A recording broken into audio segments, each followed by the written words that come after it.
Hi, I'm Leah. My sister accused me of flirting with her husband, then slammed my head into the sink and dragged me out in front of our entire family. My mom? She laughed. My brother? He clapped. But that wasn't the worst part. The worst part was realizing they'd been erasing me for years. Silently, carefully, rewriting our family history without me in it. So why now? Why did it all explode that night? And what came after was even louder than the silence. I arrived 5 minutes early, parking 2 houses down from my mother's driveway, just to collect myself before stepping into another carefully curated family spectacle. The sun hadn't quite set yet. Charleston evenings held a kind of deceptive softness that made it easy to pretend things were better than they were. I sat in the car, fingers tapping the steering wheel, staring at the immaculate hedges lining the front yard. This house never changed. Not the paint, not the people inside. I wasn't technically invited. My name hadn't appeared on the group text Vasilisa had sent around 2 weeks ago. Everyone else had their RSVP confirmed with emojis and exclamation points. I got silence. But I came anyway. Not out of hope, out of habit. The front door opened before I even knocked. My mother glanced at me and stepped aside, no smile, just that tight-lipped acknowledgement she reserved for problematic situations. I said, "Happy birthday," and she responded with, "Don't start anything." Inside, the place was spotless, warm lighting diffused through white curtains, smells of catered food lingering under notes of eucalyptus diffuser oil. Vasilisa floated through the room in pale blue silk, already surrounded by two of her friends from her PR agency and an aunt who never remembered my birthday. She didn't even look my way. Just a flicker of eye contact across the room, then back to her glass of white wine. I stood near the buffet, adjusting the gift bag in my hands, an actual hand-picked book, and not just a card stuffed with cash. Not that it would matter. Vasilisa was always the one bringing thoughtful gifts. She could hand someone a paperclip and spin a story about how it symbolized resilience. Someone touched my arm lightly. "Leah, right?" "I'm Delaney from Vasilisa's firm." I nodded, unsure whether to fake enthusiasm or play polite. Delaney smiled, then with that light, southern-laced passive aggression, added, "It's nice that you came. I mean, some folks probably wouldn't have, after everything." My brow lifted slightly. "Everything?" She leaned in, voice lowered but unmistakably sharp. "I guess it's just your reputation. The thing with married men. That kind of energy follows people." I blinked. No heat rose in my cheeks, no outrage either. Just that cold slap of familiarity. This wasn't new, it was repackaged. Vasilisa's favorite trick: whisper something enough times, and soon it becomes truth, even if no one saw it happen. I smiled thinly. "Oh, that. You'd be amazed how little of it is true." Delaney chuckled like she'd just complimented my shoes, then slipped away. I walked toward the guest bathroom and closed the door behind me. Staring into the mirror, I took in the perfectly applied foundation, the lipstick I'd reapplied twice in the car, and the earrings I'd debated wearing because they were too noticeable. The woman in the reflection didn't look angry. She looked resolved. One memory floated up: Vasilisa at Thanksgiving 4 years ago, suggesting in front of our parents that my then-boyfriend had a wandering eye. 2 weeks later, he ghosted me after a particularly uncomfortable dinner with the family. And when I brought it up to Vasilisa, she shrugged and said, if he left, he probably wasn't worth keeping. That night had stung for months. This one? This felt expected. I took a breath and splashed water on my wrists, a trick I'd learned in therapy to cool adrenaline. I wasn't going to break down. I wouldn't give her that. As I stepped out, I heard laughter from the hallway. My mother's voice, Vasilisa's exaggerated pitch. I stayed in the corridor, letting the echo bounce off me. I didn't need to say anything yet, but I would. The moment she gave me reason, I'd be ready. Back in the kitchen, I grabbed a drink and scanned the room again. Conversations flowed around me. No one asked how I was. No one seemed to even remember I lived 15 minutes away, but hadn't been invited to dinner in over 6 months. I looked out toward the backyard, where the string lights were flickering on, casting golden shadows over white garden chairs and small cocktail tables. Vasilisa stood near the center, holding a glass and laughing at something our uncle just said. I made my way outside, step by measured step. The air was cooler now, a breeze picking up from the marshlands behind the neighborhood. My heels clicked softly against the pavers, each sound grounding me. This wasn't bravery, it was inevitability. Her eyes met mine mid-sip. She didn't flinch, but her smile faded for a fraction of a second. I walked straight toward her. If she wanted a moment, I'd give her one. Before I got within 10 feet, she turned slightly and raised her voice, just enough for nearby guests to catch it. "Some women," she said, swirling her drink, "just don't know how to behave around other people's husbands." Laughter. One of her friends snorted. Another gasped, clearly thrilled by the drama. My mother clutched her wine glass and giggled, high-pitched and empty. I stopped walking. Time didn't freeze, but it did hesitate. I could hear my own pulse, feel the way the grass beneath my heels gave just slightly with the shift in my weight. And then, something changed. I didn't blush. I didn't shrink. I didn't laugh it off or throw my drink or storm out. I simply stood there and let the moment pass through me. That was the last moment I ever felt unsure about what I needed to do next. The clinking of ice in the glass I was holding was louder than it should have been. I stood at the far corner of the kitchen, back against the cold granite counter, trying to breathe slowly, pretending like I wasn't unraveling from the inside out. My fingers gripped the stem of the glass a little too tight, and the water inside trembled. I could still hear them, Vasilisa's voice, smooth and cruel, bouncing in my skull like a stone in a well. And the laughter, always the laughter.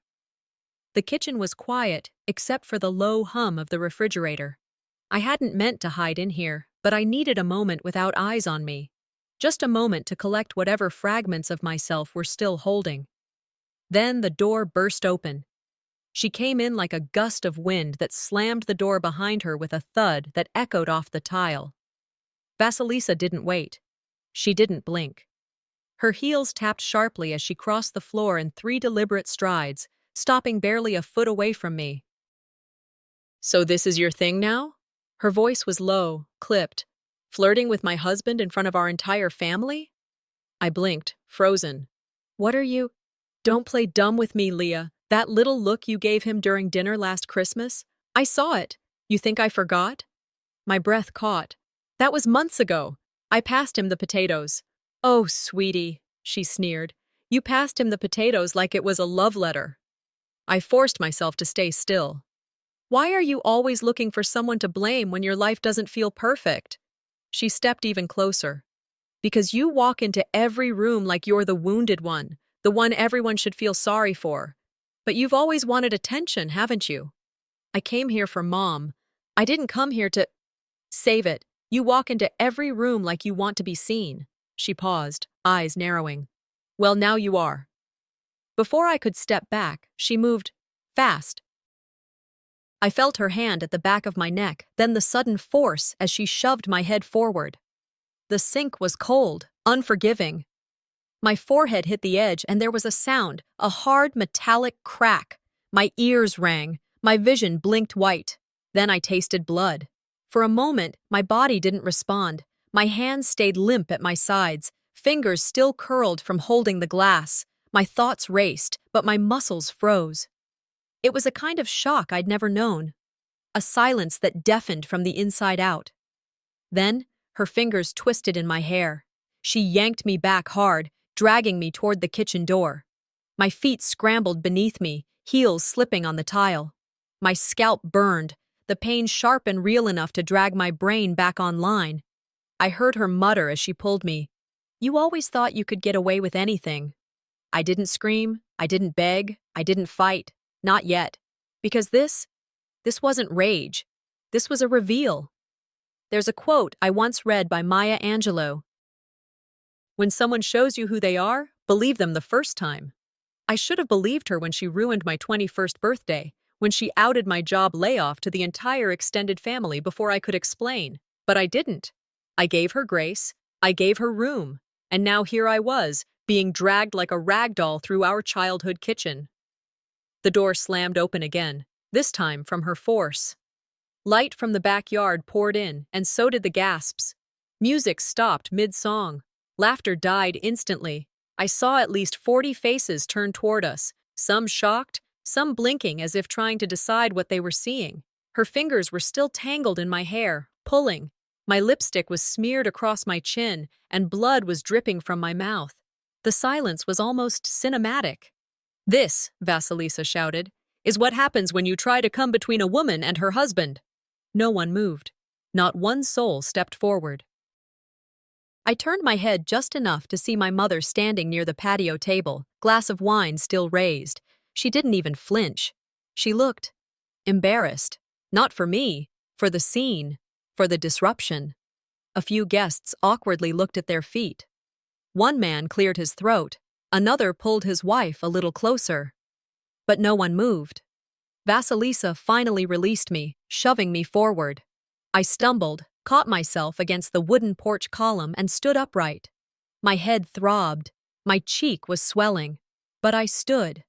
I wiped the blood from my mouth with the back of my hand, straightened my dress, looked up, and saw him.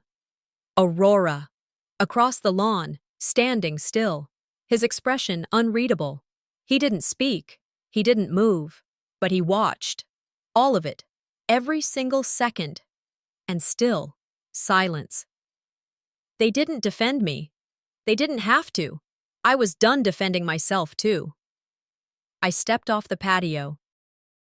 Left behind my bag, my jacket, and whatever remained of the idea that I was part of this family. The grass was cool under my bare feet. I walked slowly, deliberately. Every step louder in my head than any shout. As I reached the edge of the driveway, I heard her voice again. "Go ahead. Run like always." I didn't stop. I didn't even glance back. The car door slammed louder than it should have. I locked it, sat in the driver's seat, and finally let the sob come. Quiet, low, not dramatic. Just real. If shame could kill, I'd have died long before today. My hands trembled as I reached for my phone. I didn't call the cops. I called the only person who could still tell the truth. I didn't remember leaving the house. I just found myself in the car, hands on the steering wheel, blood dried along my lip like a signature I never agreed to sign.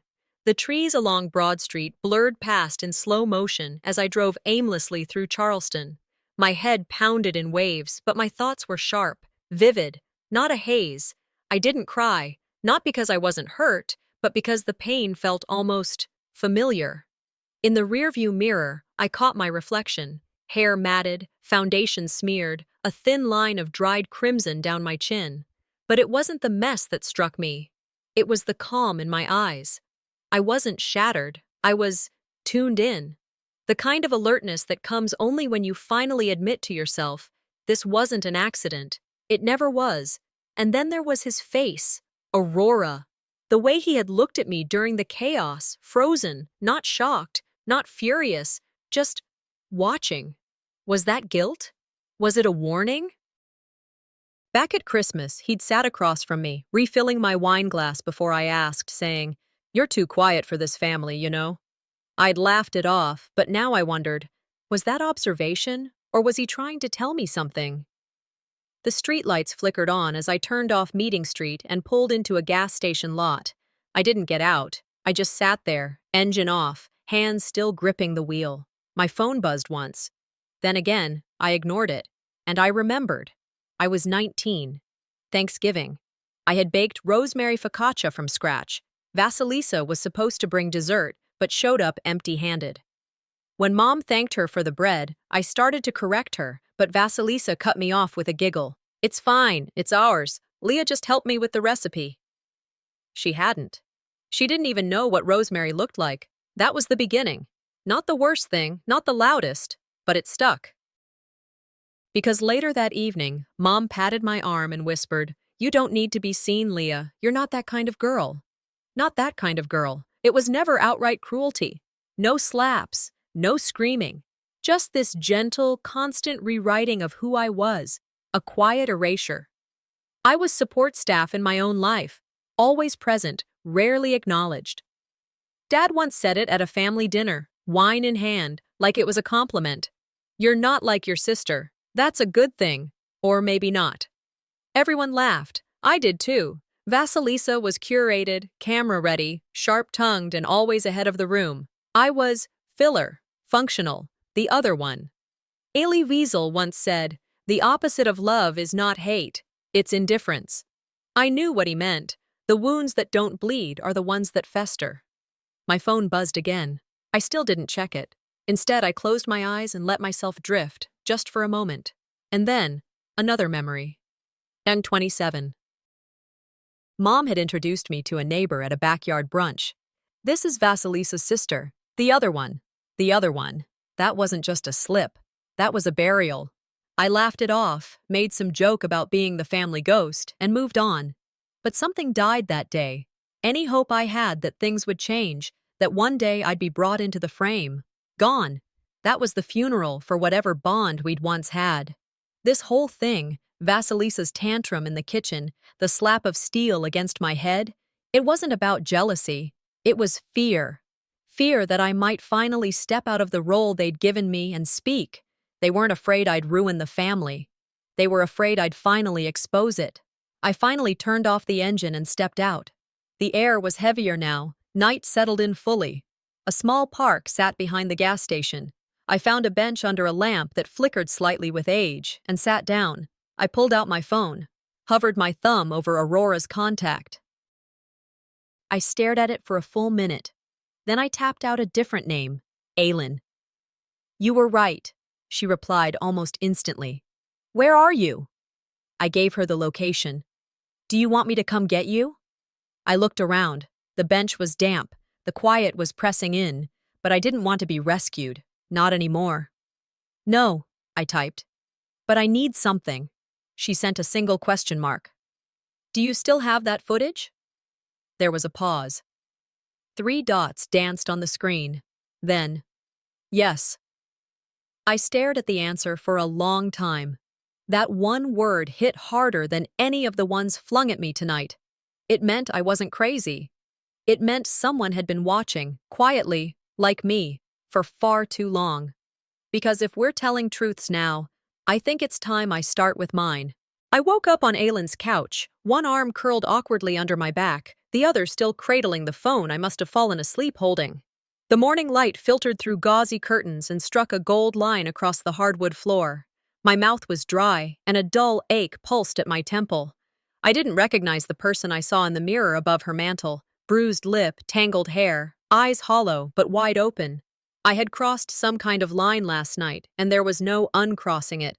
Aylin padded in quietly, wearing that same beige cardigan she always wore when she didn't want to look like she was fussing. She set a mug down beside me. "Coffee," she said. "Hot, strong." "Thanks," I muttered, my voice rougher than usual. She didn't ask how I was. She didn't need to. I appreciated the silence more than any attempt at comfort. I sipped slowly. The warmth grounded me. The bitterness reminded me I was still here. My phone buzzed. I opened Instagram without thinking. Still no post from Vasilisa, no apology, no curated statement, not even a quote about growth and forgiveness with a pale pink background. That's when I knew she was planning something. "Quiet is a prelude to control in our family," I said out loud. Aylin looked up from her crossword. "And you left with your dignity. That's something she can't post away." I smiled faintly. She was right. Later that morning, I called my mother, straight to voicemail. I left a message, measured, deliberate. "I'm okay. I know you won't call back. Just wanted to say I'm not playing along anymore." I texted my father. He responded almost instantly. "You two need to sort this yourselves." No surprise there. He was always good at disappearing when things got complicated. Aurora hadn't reached out. Not a single word. Which annoyed me more than I expected. Maybe he thought staying silent made him neutral. But silence, especially from men like him, is just agreement in quieter clothes. Around noon, I got a text from Chloe, someone I hadn't seen since high school, but who somehow always popped up when drama leaked into public view. "Hey girl, you okay? I heard something went down at your mom's party." I didn't respond. I just stared at the screen, wondering how far this had already spread. Then I said to Aylin, "If people are going to talk, I might as well decide what story they're telling." By mid-afternoon, I was sitting on Aylin's back porch, legs curled beneath me, drafting a message to my lawyer. Nothing formal, just questions about what counted as defamation and whether public accusations at a private event held any legal weight. Then came the next message, from Vasilisa.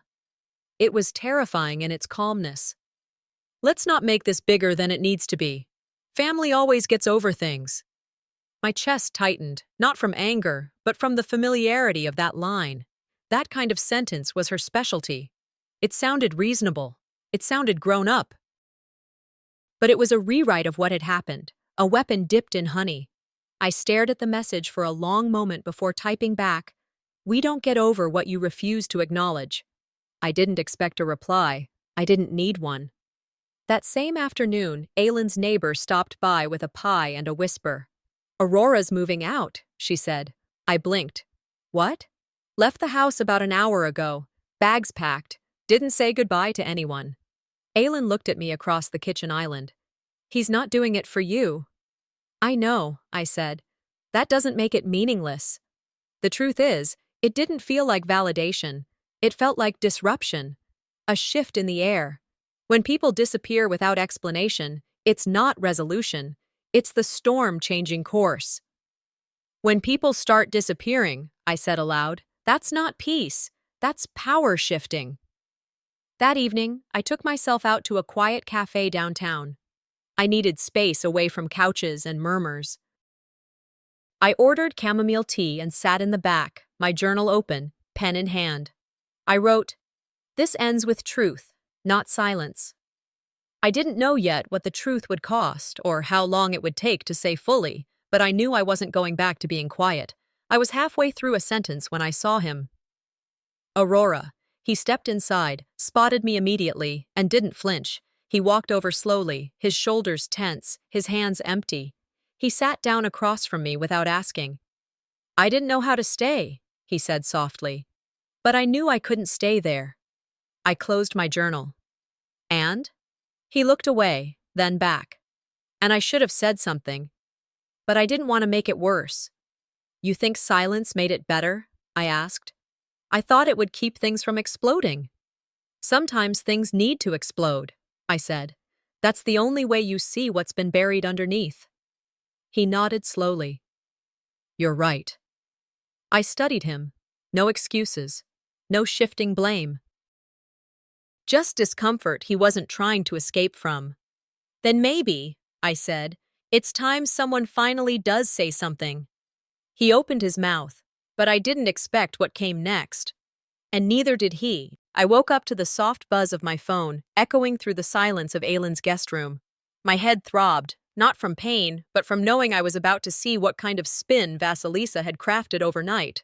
I reached for the phone, screen still glowing in the early light. Instagram. Story posted 6 hours ago. A blurred photo of flowers on a marble countertop, captioned, "Family fights are normal. Loyalty is what matters most."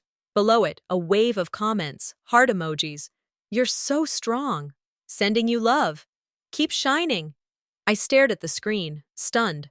Not at what she posted, but how fast she'd twisted the narrative. She wasn't hiding. She was setting the stage. You can weaponize silence just as much as you can twist a story. And she was an expert at both. Mark Twain had it right.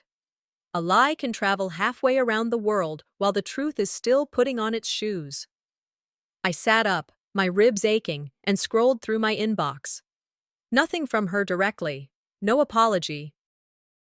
And just the performance. I could feel my pulse rise, not from hurt, but from insult. She was already rebuilding her image, while my face was still bruised. Later that morning, I walked into Aylin's kitchen and set my phone on the table. "She's controlling the narrative," I said. Aylin didn't look up from her coffee. "Of course she is. She's pretending like it's just another family spat. Then make sure when you speak it's undeniable, not just emotional." I nodded. She wasn't wrong. I didn't post, not yet. But I opened my notes app and drafted something long, longer than I expected. It wasn't dramatic. It was factual. Cold. Measured. I included timestamps, full names, even screenshots of her text from the night before. "If you want to move forward," she had written, "you'll drop this. We don't need to destroy each other. I saved the message, labeled it, screenshotted it, then backed it up. I took pictures of my face, each bruise, each cut. Logged the time I received the hospital report, organized it all in folders titled with dates. This time, I wouldn't be erased. You're not posting it? Aylin asked, sipping her tea. Not yet, I replied, but I'm keeping the receipts. You always were more thorough than her, she muttered, almost to herself. I sat across from her and looked out the window. Do you remember when Mom told me to be the bigger person after she leaked my therapy records to Aunt Nancy? She said that to every woman in this family at least once, Aylin said. What she meant was, be smaller, be quieter, don't make a scene. I rested my hands on the table. I'm tired of being the bigger person, especially when being bigger just means swallowing their mess. She stood up, walked to a drawer and pulled something out, a flash drive. What's that? Aylin held it out. Backyard camera footage from the night of the party. I blinked. You have security cameras? I've had them for years, she said. Too many whispers, too much denial. I got tired of being gaslit. I took the drive from her hand slowly. You saw it? I saw everything. From the kitchen door to the lawn, the dragging, the shouting. Aurora just standing there. My throat dried. Why didn't you say anything? Because I was waiting for you to ask. And now you have. The weight of it hit me all at once. Not just the footage, but the fact that someone had seen me. Really seen me. Not just as the mess, but as the wronged. I set the flash drive down and pressed my palms together. You saw what no one else wanted to admit, I said. Aylin nodded. And once the truth is out, it won't just ruin her. It'll unravel everything they built to protect her. That afternoon, I opened my laptop and drafted an encrypted email titled, For When It Gets Worse. Attached the footage, included a written statement, time-stamped and signed. Sent it to my lawyer with one sentence. Hold, but be ready. I didn't post it publicly, not yet. But I set a boundary with myself. The next time she struck, I wouldn't whisper, I'd roar. That night, I scrolled absent-mindedly through Instagram, expecting another polished quote from Vasilisa about overcoming adversity or reclaiming peace. Instead, I saw a photo from 4 years ago, family barbecue, everyone smiling, Mom in sunglasses, Vasilisa dead center, laughing, Aurora beside her, and me, cropped out. The caption read, Forgiveness is stronger than blood. I stared at the screen. That's when I knew. She wasn't just trying to erase the truth. She was trying to erase me. 3 days after the party, I stood barefoot in my kitchen, clutching my phone like it might burn me. The voicemail had come in sometime after midnight while I was asleep. When I listened to it that morning, the mug in my other hand nearly slipped. Leah. Aurora's voice cracked slightly. You didn't do anything wrong. I'm sorry for not speaking up, for standing there and doing nothing. That's on me. He paused. I should have said something that night. I just froze. I was scared of what would happen if I stepped in. But I know now, what happened was worse. I sat down on the edge of the sink where the bruises still lived in memory more than flesh. I played it again, once, then twice. His tone wasn't performative. No theatrics, no justification. Just guilt. I sent the file to myself, to Aylin, to my lawyer. Backed it up in the cloud. If I'd learned anything, it was that truth doesn't survive unless you protect it. For years, I thought silence meant indifference. Now I understood. It meant fear. That evening, Aylin came over with her laptop bag and the flash drive she'd handed me days ago. We sat at the dining table, curtains drawn, coffee still warm. You ready? She asked. I nodded. She plugged it in, opened the folder marked Cam Backyard. There it was, the sound of the screen door, Vasilisa's hand yanking my arm, my stumble, the smear of red across my cheek. Aurora stood in the corner of the frame, stiff, jaw set. Aylin leaned in, whispered like we were watching a horror film. This isn't just proof, it's betrayal in 1080p. I nodded slowly. It's exactly what I remember. She said nothing for a moment, then added, "You know what this does, right?" "I do." I hovered over Aurora's contact, attached the video, typed a message. "In case you forgot what happened while you stood still." I hit send. The next day, I sat across from my lawyer, files open, each folder labeled like a silent scream: video, audio, timeline, screenshots. He tapped through the contents. "You have everything?" "Everything that matters." He looked at me over the rim of his glasses. "We can do this two ways: restraining order and civil suit, slow and methodical, or media, fast and messy." I exhaled. "I don't want a war. I want the truth to outlive her version." He nodded. "Then we wait. One wrong move from them, and we go in." I agreed. Strategy had to trump emotion. Later that afternoon, I returned home to find an email from Vasilisa. Subject: "Let's talk." No greeting, no apology, just a paragraph about how we'd both said and done things in the heat of the moment, that we should handle this privately, that it didn't need to become public spectacle. I replied, "We're past talking. I have the truth, and I'm not hiding it anymore." That night, I got a DM from an old family friend. "Hey, just wanted to let you know, Vasilisa's been calling people, telling them you've been unstable since college, that you're exaggerating everything." I read it twice. Then I stood up, walked to my bedroom, and opened Instagram. I uploaded a screenshot, the voicemail transcript, Aurora's words, all of it. Caption: "For anyone wondering what really happened, no hashtags, no explanations, just fact. It wasn't loud, it was surgical." My notifications exploded within minutes. Comments from strangers, quiet messages of support. Some people who had never liked me reached out, saying they always knew something was off. 10 minutes later, my phone buzzed again. This time, it wasn't Aurora. It was her. The email came through just after breakfast. Aylin was still flipping pancakes in the kitchen when my phone chimed. I opened it, scanned the subject line: "Legal notice, defamation, and harassment," and almost laughed out loud. I read it twice. Vasilisa's lawyer had crafted a carefully worded threat, long paragraphs accusing me of misrepresenting a family misunderstanding, of causing reputational damage, and of engaging in public harassment without evidence. The email demanded I take down my Instagram post, retract my accusations, and cease all further public discourse related to Ms. Vasilisa Faulkner. Aylin looked over from the stove. "Judging by your face, I'm guessing that wasn't a brunch invite." "She's trying to sue me," I said. "She assaulted you in front of 40 people, she replied flatly. "Let her try." I forwarded the email to my lawyer with one line: "Let's proceed." He responded in under 5 minutes: "We're ready. You gave her the chance. Now we give her the mirror." I sat at the table, pressing my fingertips into the wood grain until the sting grounded me. I wasn't scared. Not this time. Later that afternoon, I walked up the courthouse steps in flats and a navy blue blazer. No sunglasses, no scarf, no attempt to hide. The official civil complaint had already been drafted. Assault, defamation, emotional distress. I was there to sign. My lawyer slid the document across the table. "The footage is attached," he said. "So is Aurora's voicemail." I nodded. "Good. You sure you're ready for this to go public?"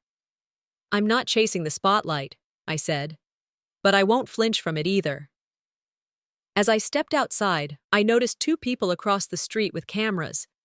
Not paparazzi, local journalists. They didn't shout questions, just stood, watching. I kept walking.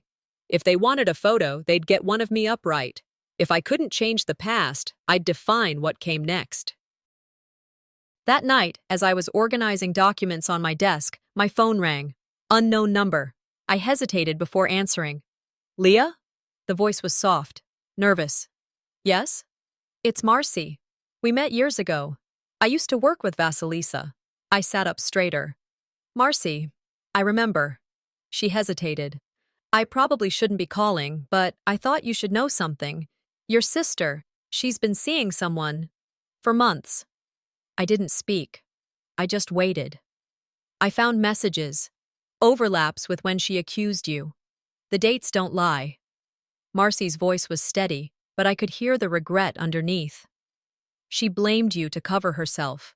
It wasn't about Aurora, it was about guilt and keeping her image intact. I exhaled slowly. Do you still have the messages? I do. Screenshots too. I can send them. Please do. 10 minutes later, I had them all. Messages with timestamps, flirty texts, late-night calls. A picture of Vasilisa with a man who definitely wasn't Aurora, taken 3 weeks before the party. I didn't cry. I printed them, added them to the file. People accuse others of the crimes they're closest to committing. And Vasilisa? She was a master of redirection. The next morning, Vasilisa's Instagram was wiped clean. No new posts. No stories. Just silence. By noon, my lawyer received a media inquiry from a local paper. They wanted a comment. Do we give them one? He asked. With conditions, I said. I approve every word. That afternoon, I waited outside his office while he handled the call. I stood by a planter box, scrolling through emails. Across the street, Aurora appeared.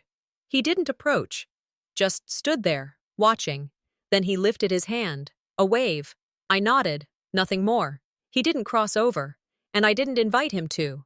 He was watching it all fall, just like I did. Only difference is, he had a seat at the table. A gust of wind shifted the papers in my folder. I reached down to press them back in place. The front doors to the courthouse swung open, and someone stepped out. Someone I never expected, holding an envelope with my name printed across the front. I arrived at the courthouse earlier than I needed to. The air was heavy that morning, like the city itself had braced for impact. Charleston's courthouse wasn't grand, but it held weight in its silence. I wore black, not for mourning, but for clarity. No accessories, no armor, just me, a binder of evidence tucked under my arm, and a spine I wasn't willing to bend anymore. From the marble steps, I saw Vasilisa exit her car. Her posture was perfect. Her lawyer walked beside her, briefcase swinging. Our mother followed like a ghost. No eye contact, no smile, no warmth. They moved like they'd rehearsed it. Aurora came separately. He didn't walk toward either of us. He just nodded once and entered. Inside, the courtroom was smaller than I expected. No cameras, but the hush that followed us in told me this wasn't private. Reporters sat in the back, notebooks in laps, heads tilted, already sketching conclusions. The judge entered. No nonsense, no flair. This wasn't a movie. This was a reckoning. Aurora was called first.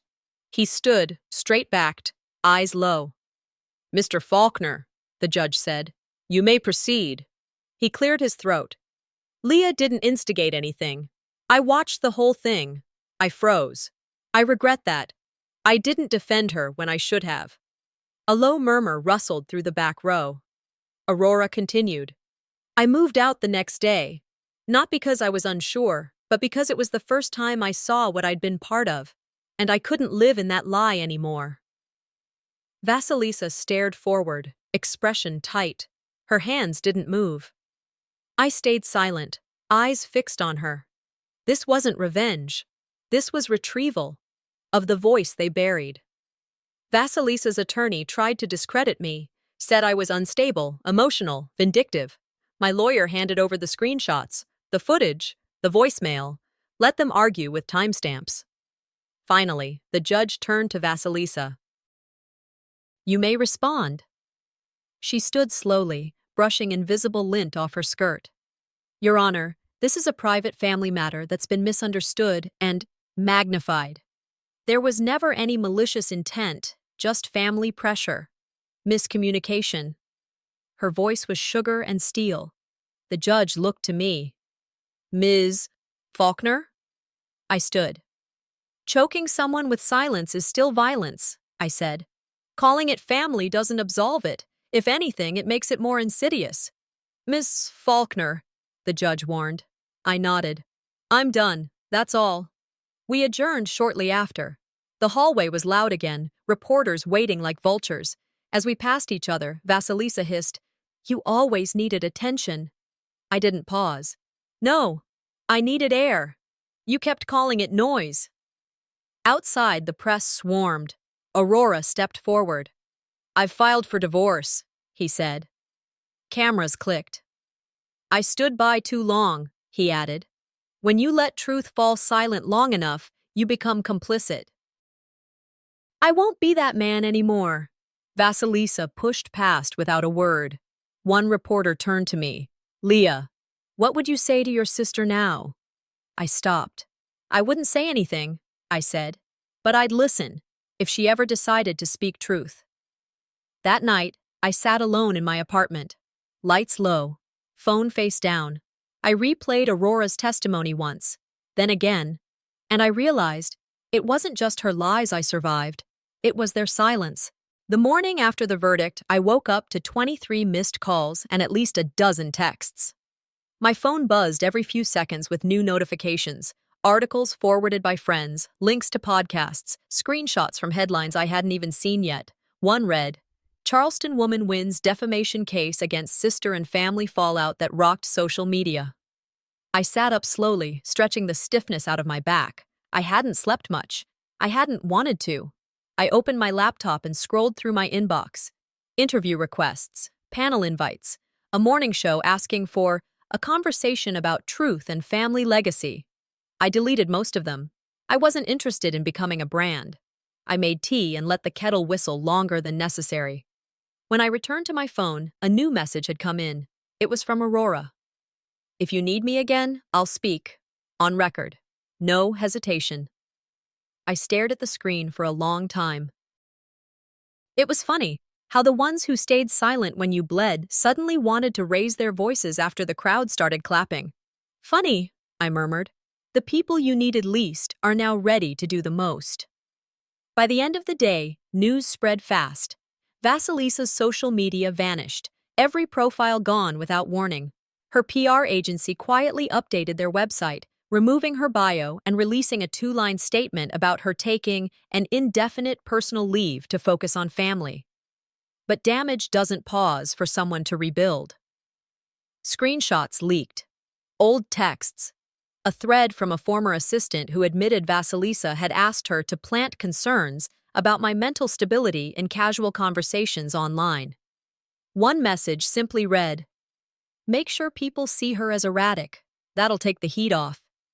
And just like that, the tide turned. The woman who had mastered controlling the story became the story.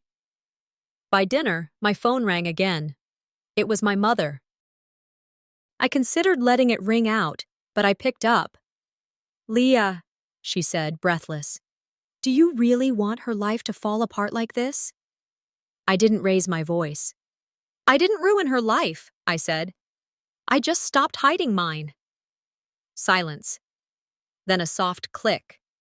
As I set the phone down, I thought, guilt isn't mine to hold. That robe was tailored for her long ago. The next morning, I went for a walk downtown. Charleston was quiet in a way only locals understand, slow, textured, alive beneath its calm. As I passed a small bookstore on King Street, a woman, late 30s, short black curls, stopped me. "Excuse me," she said. "You're Leah, right?" "Yes." "I just wanted to say, thank you. You gave me the courage to leave my sister's house." I blinked. What? "I've been staying with her after my divorce. She's like yours, charming to strangers, vicious in private, watching your hearing. I left the next morning." We stood in silence for a second. "Thank you," she said again, then walked off. I didn't know her name, but her words stayed with me longer than any applause ever could. Later that night, I opened my laptop and logged into a forum I used to browse anonymously, Estranged Daughters of Dysfunction. I wrote, "They say pain carves you hollow, but mine built walls, and now I know what to keep out." Within an hour, my post had over 600 likes and hundreds of replies. People didn't resonate with rage. They resonated with restraint.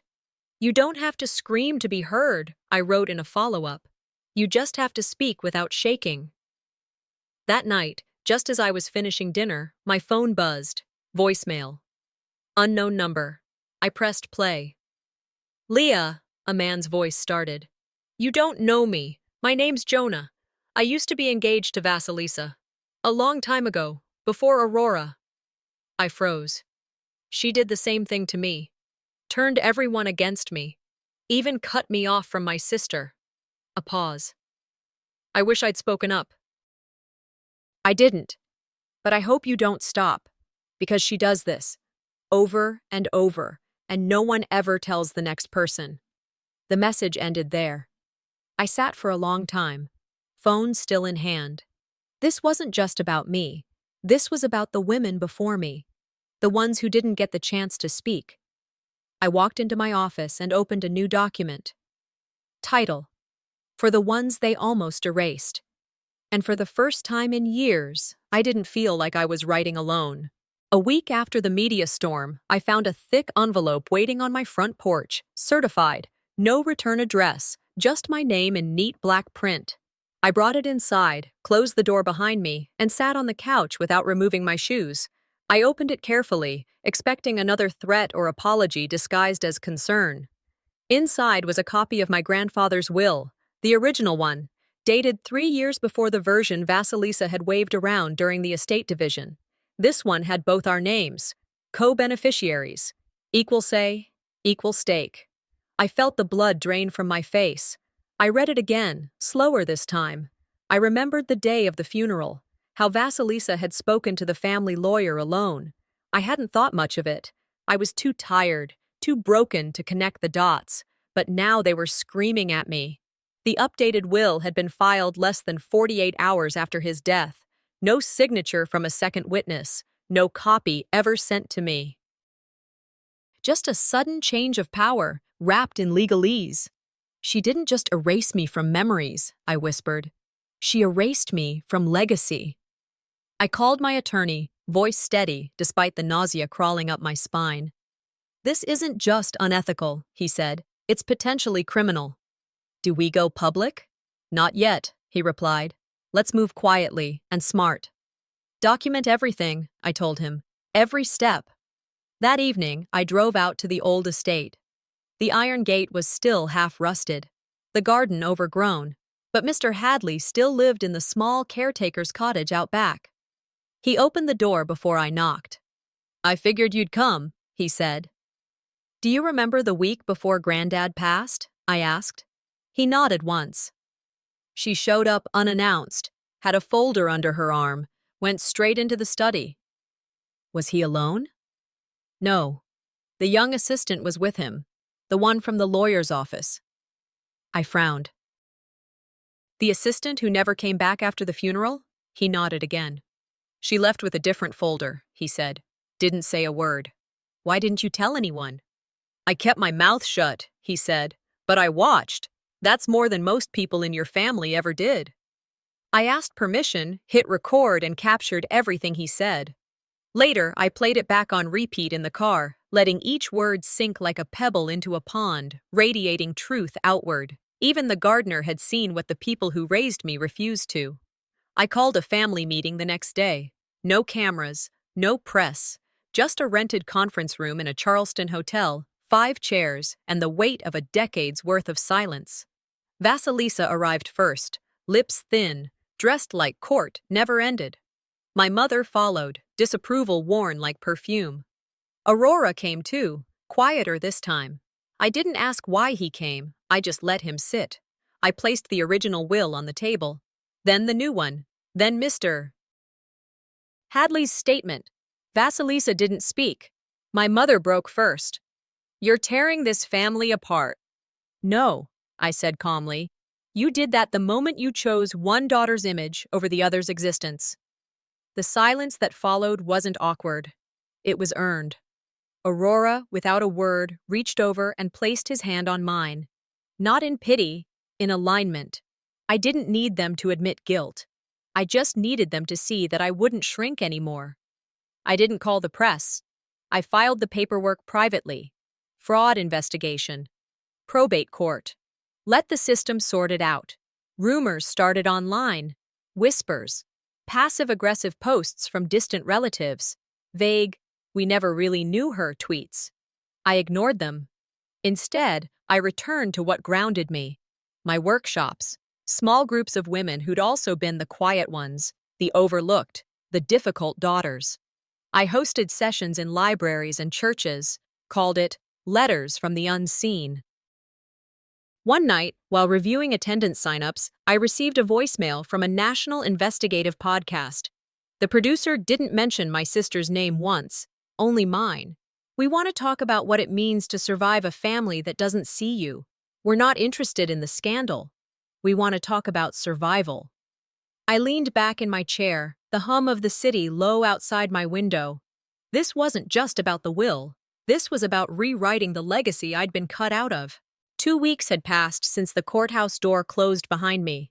Not with a bang, but with a calm so loud it rang in my ears for days. I returned home to a space that didn't echo anyone else's voice. The gallery wall in the hallway had once held awkward family portraits I never picked, now replaced by paintings I chose myself, some soft, some jarring, but all mine. I started writing again, not for a statement, not for proof, but for me. I joined a local women's resource center a few blocks away. Once a week, I offered one-on-one storytelling sessions, no microphones, just folding chairs and gentle nods. "They silenced me so long," I told Aylin over coffee. "They accidentally gave me a platform." She smiled. "Funny how that works." Peace, I realized, didn't come from the outside. It settled like dust, slow and unannounced, once the chaos moved out. I stopped fearing the quiet. Instead, I learned to fill it. "Daring greatly means the courage to be vulnerable," I scribbled in my journal, words borrowed from Brené Brown.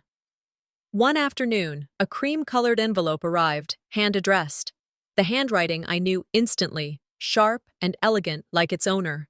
Inside was a letter. "Maybe we raised one daughter to be strong and the other to be needed." No apology, no warmth, but I read it 3 times. I didn't cry. I drafted a reply that night, poured it all out, every unsaid sentence from my teenage years to now. I folded it, sealed it, and never mailed it. I placed it in a drawer. There's a kind of grief that doesn't ask for closure. It just asks to be acknowledged. That was enough for me. Vasilisa's lawyer contacted mine again. "She's willing to settle," he said. "Monetary and public." I paused. "Tell them I decline." He blinked through the call. "You what?"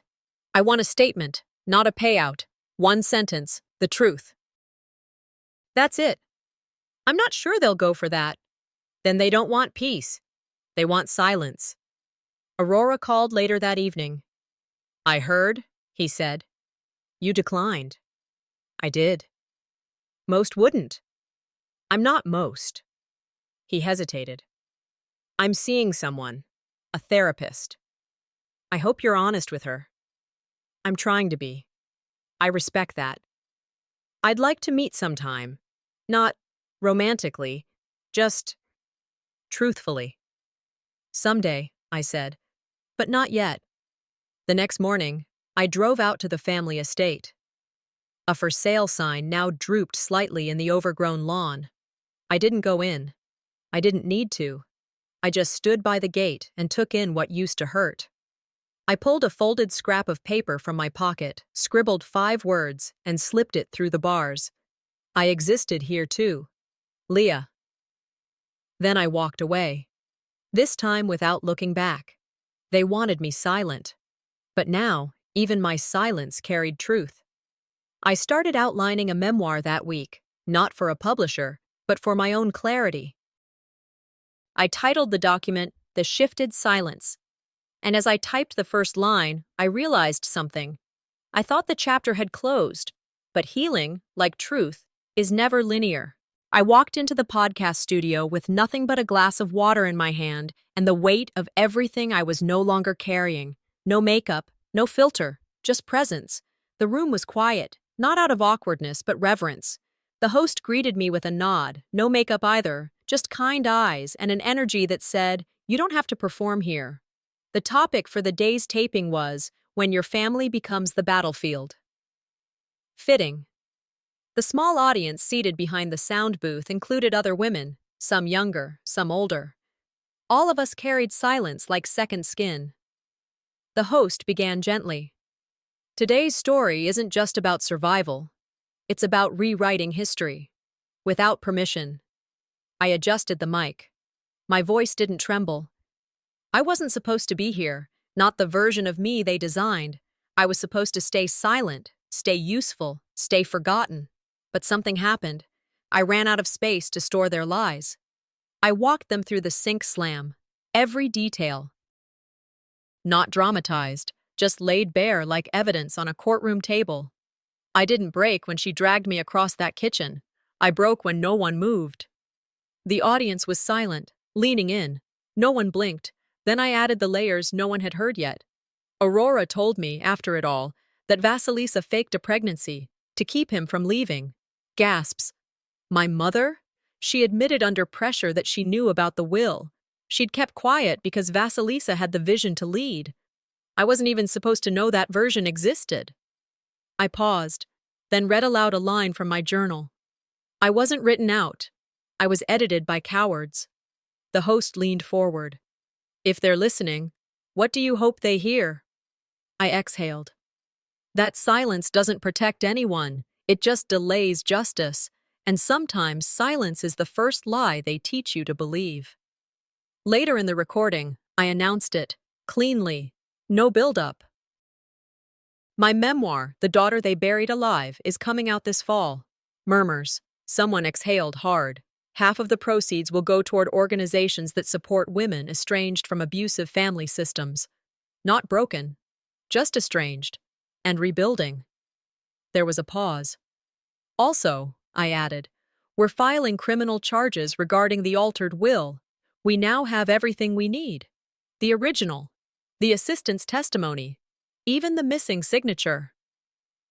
By then, Vasilisa had retreated from public view. No comments, no responses.